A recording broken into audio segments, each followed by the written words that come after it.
नमस्कार दोस्तों, स्वागत है आप सभी दर्शकों का वेदर अलर्ट इन्फॉर्मेशन में। इस वीडियो में हम बात करेंगे देश के मौसम की और आपको बताएंगे कि किन किन भागों पर जो बारिश है वो होने की संभावना है।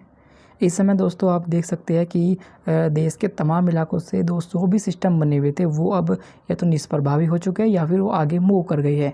और जब भी सिस्टम आगे मूव कर जाते हैं जो नॉर्मल फेनोमेना होता है हवाओं का, वो आप देख सकते हैं कि देश के तमाम इलाकों पर एक बार फिर से पश्चिमी और साथ ही उत्तर पश्चिमी हवाएं चलना शुरू हो चुकी हैं।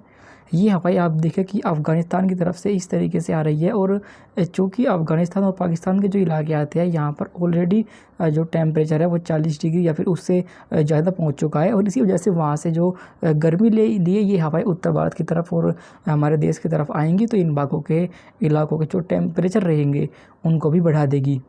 जब तक इन भागों पर ये हवाएं नहीं बदलती तब तक इसी तरीके से मौसम बना रहेगा। और इन भागों पर अब जो लू होती है उसकी वापसी होने वाली है, इसलिए आपको इन इलाकों पर थोड़ा सा अलर्ट रहना पड़ेगा। साथ ही साथ आपको दिन में अधिक से अधिक पानी पिए ताकि आपकी बॉडी डिहाइड्रेशन से बच सके।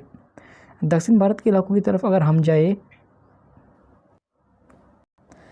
दक्षिण भारत के इलाकों पर आप देख सकते हैं कि यहाँ से भी हवाएं आ रही है अरब सागर की तरफ से। और साथ ही जो कुछ मॉइस्चर है वो बंगाल की खाड़ी की तरफ से भी आएगा। और इसी वजह से दक्षिण भारत के कुछ इलाकों पर कुछ ना कुछ वेदर एक्टिविटी आपको देखने को मिल सकती है। किन किन भागों पर ये बारिश होगी आइए जानते हैं विस्तार के साथ। तो देखिए दोस्तों, ये आज का मौसम पूर्वानुमान है और आप देख सकते हैं कि यहाँ पर एक बहुत कमज़ोर WD बना हुआ है, जिसकी वजह से पहाड़ी इलाकों पर जम्मू कश्मीर के ऊंचाई वाले इलाके रहेंगे वहाँ पर बहुत हल्की बारिश या फिर काफ़ी ऊंचाई पर बहुत हल्की बर्फबारी हो सकती है। बाकी जो मैदानी इलाके रहेंगे उन भागों पर आप देखें कि लगातार नॉर्थ वेस्टर्ली विंड चलती रहेंगी, जिससे कि इन भागों पर जो तापमान रहेगा वो अभी भी अधिक ही बना रहेगा। दक्षिण भारत के इलाकों पर कुछ मॉइस्चर होने की वजह से तमिलनाडु साथ ही केरल और तटीय कर्नाटक पर कुछ हल्की बारिश हो सकती है। बाकी अन्य इलाकों पर कोई एक्टिविटी होने की संभावना दिखाई नहीं दे रही। पूर्वोत्तर भारत के इलाकों पर चूँकि बंगाल की खाड़ी से मॉइस्चर पहुँचेगा और इसी वजह से यहाँ पर कई इलाकों पर एक साथ मध्यम बारिश और कहीं कहीं पर कुछ समय के लिए तेज बौछारें गिरने की संभावना हमें दिखाई दे रही है। और यहाँ पर काल वैसाखी का प्रभाव भी आपको देखने को मिल सकता है।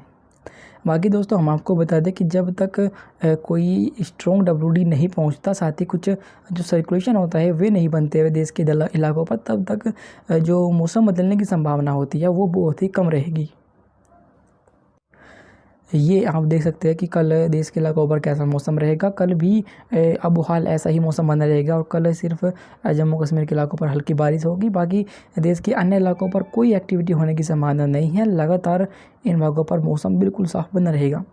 पंजाब से लेकर हरियाणा, दिल्ली, उत्तर प्रदेश, राजस्थान, गुजरात, मध्य प्रदेश, बिहार, झारखंड, पश्चिम बंगाल, उड़ीसा और छत्तीसगढ़, मध्य महाराष्ट्र, विदर्भ, इन तमाम इलाकों पर लगातार जो गर्मी का प्रभाव है वो आपको बढ़ता हुआ दिखाई देगा और इन भागों पर गर्मी आपको परेशान करेगी।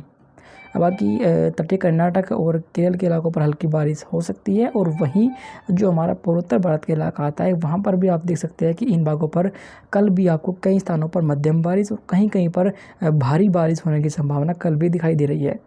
क्योंकि यहाँ पर जो मॉइस्चर है वो आप देखें कि यहाँ से इस तरीके से पहुँच रहा है और इसी वजह से यहाँ पर एक WD भी होकर के गुजर रहा है और इसीलिए यहाँ पर ये बारिश थोड़ी बढ़ सकती है आज और कल में। और तब तक इन भागों पर कुछ स्थानों पर भारी बारिश का दौर कल तक इसी तरीके से बना रहेगा। फिलहाल दोस्तों हम आपको बता दें कि अप्रैल के बचे दिनों में भी जो संभावना है बारिश की देश के इलाकों पर वो कम ही रहेगी। और अगर बारिश नहीं होगी तो इन भागों पर गर्मी आपको परेशान करेगी, गर्मी और ज़्यादा बढ़ सकती है। इसलिए इन भागों पर आपको थोड़ा सा सतर्क रहना होगा और अधिक से अधिक आपको पानी पीना पड़ेगा ताकि आपकी बॉडी डिहाइड्रेशन से बच सके। और आपको अगर इससे आपको ये भी फ़ायदा रहेगा कि आपको जो लू होती है वो भी आपको प्रभावित नहीं करेगी। अभी फ़िलहाल के लिए इस वेदर रिपोर्ट में अभी के लिए बस इतना ही। धन्यवाद।